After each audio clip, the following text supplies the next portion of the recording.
ॐ पूर्णमद पूर्णमिदं पूर्णात् पूर्णमुदच्यते पूर्णस्य पूर्णमादाय पूर्णमेवावशिष्यते। श्री जगदम्बिकायै नमः। तो आज हम परम कल्याणमयी देवी माँ जगदम्बा की कृपा से षष्ठ स्कंद के 5वें अध्याय का पठन और श्रवण शुरू करने जा रहे हैं, जिसमें कि भगवान विष्णु की प्रेरणा से देवताओं का भगवती की स्तुति करना और प्रसन्न होकर भगवती का वरदान देना वर्णित है। ओम चंडिका देवी का नमस्कार है। व्यास जी बोले, हे राजन, तभी सभी तत्वों के ज्ञाता माधव भगवान विष्णु समस्त देवताओं को चिंता से व्याकुल तथा अत्यंत प्रेम विहल देखकर कहने लगे। विष्णु बोले, हे देवगण, आप सबके मौन धारण क्यों कर रखा है? आप सब अपने दुख का सत असत जो भी कारण हो बताएं, जिसे सुनकर मैं उसे दूर करने का उपाय करूंगा। देवता बोले, हे विभो, तीनों लोकों में कौन सी वस्तु आपसे अज्ञात है? आप हमारा सारा कार्य भली प्रकार से जानते हैं, तो क्यों बार बार पूछ रहे हैं? पूर्व काल में आपने बलि को बांध लिया था और इंद्र को देवताओं का राजा बना दिया था। आपने वामन शरीर धारण कर तीनों लोगों को अपने चरणों से नाप लिया था। हे विष्णु, आपने ही अमृत छीनकर दैत्यों का नाश किया था। आप सभी देवताओं की समस्त विपत्तियों को दूर करने में समर्थ हैं। विष्णु बोले, हे श्रेष्ठ देवताओं, आप लोग भयभीत न हो। मैं उस वृत्रासुर के वध का सुसंगत उपाय जानता हूँ। मैं उसे बताऊंगा, जिससे आप लोगों को सुख होगा। अपनी बुद्धि से, बल से, धन से या जिस किसी भी उपाय से मुझे आप लोगों का हित अवश्य करना है। मित्रों और विशेष रूप से शत्रुओं के प्रति प्रयोग हेतु तत्व दर्शनियों में साम, दान, दंड, भेद ये 4 उपाय बताए हैं। वृत्रासुर की तपस्या से प्रसन्न होकर ब्रह्मा जी ने इसे वरदान दिया है और उस वरदान के प्रभाव से यह दुर्जय हो गया है। त्वष्टा के द्वारा उत्पन्न किया गया यह वृत्रासुर समस्त प्राणियों के लिए अजय हो गया है। शत्रुओं के राज्य को जीत लेने वाला वह अपनी शक्ति से अधिक प्रबल हो गया है। हे देवताओं, बिना साम नीति के प्रयोग से वह वृत्रासुर देवताओं के लिए दुस्साध्य है। अतः पहले इसे प्रलोभन देकर वश में करना चाहिए, तत्पश्चात मार डालना चाहिए। हे गंधर्वगण, जहाँ वह बलवान वृत्रासुर रहता है, वहाँ तुम लोग जाओ और उस पर साम नीति का प्रयोग करो, तभी उस पर विजय प्राप्त कर सकोगे। वहां जाकर अनेक शपथें खाकर संधि के द्वारा उसे विश्वास में लेकर के और पुनः मित्रता के बाद में उस परम शत्रु को मार डालना चाहिए। हे श्रेष्ठ देवगण, मैं अदृश्य रूप में इंद्र के श्रेष्ठ आयुध वज्र में प्रवेश कर जाऊंगा और उनकी सहायता करूंगा। हे देवताओं, अब आप लोग अपनी समय की प्रतीक्षा करें।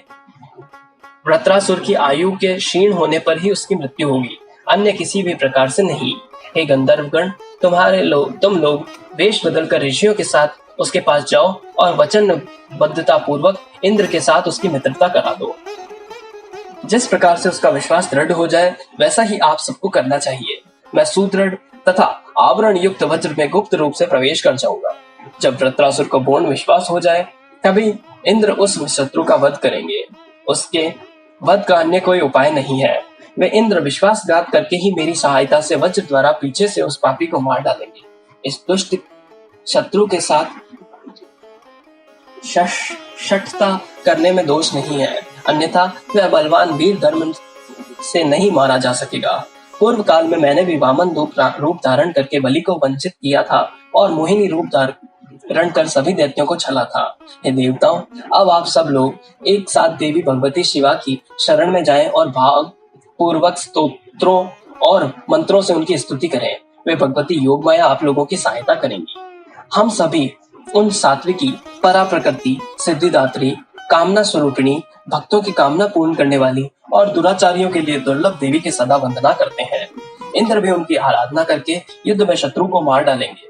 वे मोहिनी महामाया उस दानव वृत्रासुर को मोहित कर देंगी। तब माया से मोहित वृत्रासुर सुगमता पूर्वक मारा जा सकेगा। उस पर अम्बा के प्रसन्न होने पर सब कुछ साध्य हो जाएगा, अन्यथा किसी की भी कामना की पूर्ति नहीं होगी। वे भगवती सबकी अंतर्यामी स्वरूपिणी और सभी कार्यों की भी कारण है। इसलिए हे श्रेष्ठ देवगण, शत्रु के विनाश के लिए सात्विक भाव से युक्त होकर उन प्रकृति स्वरूपा जगत जननी परम आदर पूर्वक भजन कीजिए। पूर्व काल में मैंने भी 5000 वर्षों तक अत्यंत भीषण युद्ध करके मधुकैटभ का वध किया था। उस समय भी मैंने उस परा प्रकृति की स्तुति की थी। तब वे अत्यंत प्रसन्न हो गई थी। तत्पश्चात उनके द्वारा मोहित दोनों दैत्यों को मैंने छल पूर्वक मार डाला था। मोहित किए गए विशाल भुजाओं वाले वे दोनों दानव अत्यंत मदोन्मत्त थे। इसलिए आप लोग भी उसी प्रकार भावपूर्वक उन परा प्रकृति का भजन कीजिए। हे देवगण, वे सब प्रकार के कार्य की सिद्धि करेंगी। इस प्रकार भगवान विष्णु से परामर्श करके वे मंदार वृक्षों से सुशोभित सुमेरु पर्वत के शिखर पर चले गए। वे देवता वहां एकांत में बैठकर ध्यान, जप और तप करके जगत का सृजन, पालन, संहार करने वाली, भक्तों के लिए कामधेनु स्वरूपा एवं संसार के क्लेशों का नाश करने वाली पराम्बा भगवती की इस प्रकार स्तुति करने लगे। देवता बोले, हे देवी, हे दीनों के कष्ट दूर करने वाली, हे परमार्थ तत्व स्वरूपिणी, हम पर प्रसन्न हो। वृत्रासुर के द्वारा सताए गए, युद्ध में अत्यंत पीड़ित किए गए तथा आपके चरण कमल की शरण से सदा पड़े हुए हैं, हम देवताओं की रक्षा कीजिए। हे माता, आप समस्त विश्व की जननी हैं। शत्रु द्वारा उपस्थित किए गए इस संकट में पड़े हुए हम सबका आप पुत्रों के समान परिपालन कीजिए। आपसे तीनों लोकों में कुछ भी अज्ञात नहीं है, तो आप असुरों के द्वारा पीड़ित देवताओं की उपेक्षा क्यों कर रही हैं? आपने ही इस संपूर्ण त्रिलोक की रचना की है। ब्रह्मा, विष्णु और शिव आपके ही संकल्प से उत्पन्न हुए हैं। आपके प्रकृति विलास समात्र से वे सृजन, पालन तथा संहार समस्त कार्य करते हैं और यथेच्छ विहार करते हैं। वे भी स्वतंत्र नहीं है। हे देवी माता, प्रत्यक्ष अपराध वाले अपने दुखी पुत्रों को भी कष्ट से सब प्रकार से रक्षा करती है। यह रीति आपके ही द्वारा निर्मित है। तब हे करुण रस की समुद्र स्वरूपिणी, आप अपने चरणों की शरण में पड़े हुए हम निरपराध देवताओं का पालन क्यों नहीं कर रही हैं? हे जननी, यदि आप सोचती हो कि मेरे चरण कमलों की आराधना से राज्य प्राप्त करके देवता मेरी भक्ति छोड़कर वैभव सुखों से भोग में आसक्त हो जाएंगे और इन्हें मेरे कृपा कटाक्ष की आवश्यकता नहीं रह जाएगी, तो ऐसा सामान्यतः होता ही है। फिर भी जन्म देने वाली माता अपने पुत्र के प्रति ऐसी भावना रखे, यह रीति कहीं नहीं देखी गई है।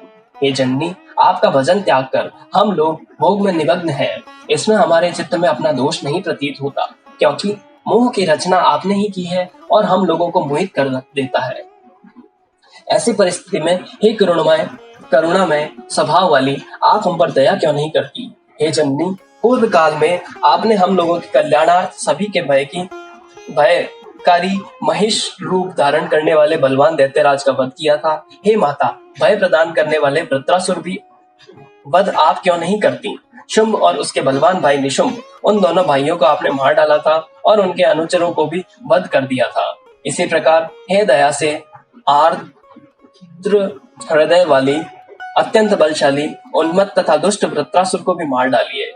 आप उसे विमोहित कर दें, जिससे यह भी उनकी तरह न हो सके। हे माता, असुरों के द्वारा अत्यधिक पीड़ित किए गए तथा भय से व्याकुल हम देवताओं का अब आप ही पालन कीजिए, क्योंकि तीनों लोकों में ऐसा कोई भी नहीं है जो देवताओं का दुख दूर कर सके और अपनी शक्ति से संपूर्ण कष्ट के समूह को नष्ट कर सके। यदि वृत्रासुर आपकी अत्यधिक दया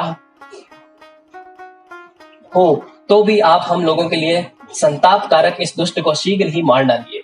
हे भवानी, अपने बाणों से इसको पवित्र करती हुई आप पाप से उसका उद्धार कर दीजिए, अन्यथा यह दुष्ट बुद्धि वृत्रासुर नरक प्राप्त करेगा। जिन दानवों को युद्ध में अपने बाणों द्वारा मारकर पवित्र बना दिया, वे नंदन वन को प्राप्त हो गए।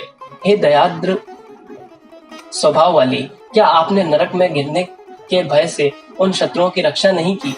तो फिर आप वृत्रासुर को क्यों नहीं मारती? हम यह जानते हैं कि वह आपका सेवक नहीं, शत्रु ही है, क्योंकि वह दुष्ट पाप बुद्धि हम सबको सदैव सताया करता है। आपके चरण कमलों की भक्ति में रत हम देवताओं को पीड़ित करने वाला वह वृत्रासुर आपका भक्त कैसे हो सकता है? हे जननी, हे अम्ब, हम आज आपकी पूजा कैसे करें? क्योंकि पुष्पादि पूजोपचार तो आपके द्वारा ही बनाए गए हैं। मंत्र, हम लोग तथा अन्य सब कुछ आपकी पराशक्ति के ही स्वरूप है। अतः हे भवानी, हम केवल आपके चरणों की शरण ले सकते हैं। वे ही मनुष्य धन्य है जो भवसागर से पार उतरने वाले पोत सदृश अपने चरण कमल का निरंतर भक्ति भाव से भजन करते हैं और राग, मोह आदि विकारों से रहित मोक्ष काम की योगी भी मन से जिसका निरंतर स्मरण करते हैं। समस्त वेदों में पारंगत वे यज्ञकर्ता भी निश्चय ही धन्य है जो हवन के समय देवताओं की तृप्ति देने वाली स्वाहा और पितरों के मुक्ति देने वाली स्वधा के रूप में आपका चिंतन स्मरण करते हैं। आप ही मेधा है, आप ही प्रभा है, आप ही कांति है, आप ही शांति है, और मनुष्य का महान मनोरथ पूर्ण करने वाली बुद्धि भी आप ही है। समस्त ऐश्वर्य की रचना करके आप इस त्रिलोकी में कृपा करके अपनी आराधना करने वाले वैभव प्रदान करती रहती हैं। व्यास जी बोले, इस प्रकार देवताओं की स्तुति करने पर वे भगवती प्रकट हो गई। उन्होंने सुंदर रूप धारण कर रखा था। वे कोमल विग्रह वाली थी और समस्त आभूषणों से सुसज्जित थी। वे पाप, पाश, अंकुश, वर और अभय मुद्रा से सुशोभित 4 भुजाओं से युक्त थी। उनकी कमर में बंधी हुई करधनी के घुंघरू बज रहे थे। उन कांतिमय भगवती की ध्वनि कोयल के समान थी। उनके हाथों के कंकण और चरणों के नुपुर बज रहे थे। उनके मस्तक पर अर्धचंद्र और रत्न मुकुट शोभित हो रहा था। वे मंद मंद मुस्कुरा रही थी। उनका मुख कमल के समान सुशोभित हो रहा था। वे तीनों नेत्रों से विभूषित थी तथा पारिजात के पुष्प की नाल की भांति उनके शरीर की नील कांति थी। वे लाल रंग के वस्त्र धारण किए हुए थी और उनके शरीर पर रक्त चंदन अनुलिप्त था। करुणा रस की सागर वे भगवती प्रसन्न मुखमंडल से शोभा पा रही थी। वे समस्त श्रृंगार वेश से विभूषित थी। वे देवी द्वैत भाव के लिए आरणी स्वरूपा, परा, सब कुछ जानने वाली, सबकी रचना करने वाली, सबकी अधिष्ठान स्वरूपा, सभी वेदांतों द्वारा प्रतिपादित और सच्चिदानंद स्वरूपिणी है। उन देवी को अपने सम्मुख स्थित देखकर देवताओं ने उन्हें प्रणाम किया। अब उन प्रणत देवताओं से भगवती अंबिका ने कहा, आप लोग मुझे अपना कार्य बताएं। देवता बोले, आप देवताओं के लिए अत्यंत दुखदायी इस शत्रु वृत्रासुर को विमोहित कर दीजिए। उसे आप ऐसा विमोहित कर दें जिससे वह देवताओं पर विश्वास करने लगे, और हमारे आयुध में इतनी शक्ति भर दीजिए जिससे वह शत्रु मारा जा सके।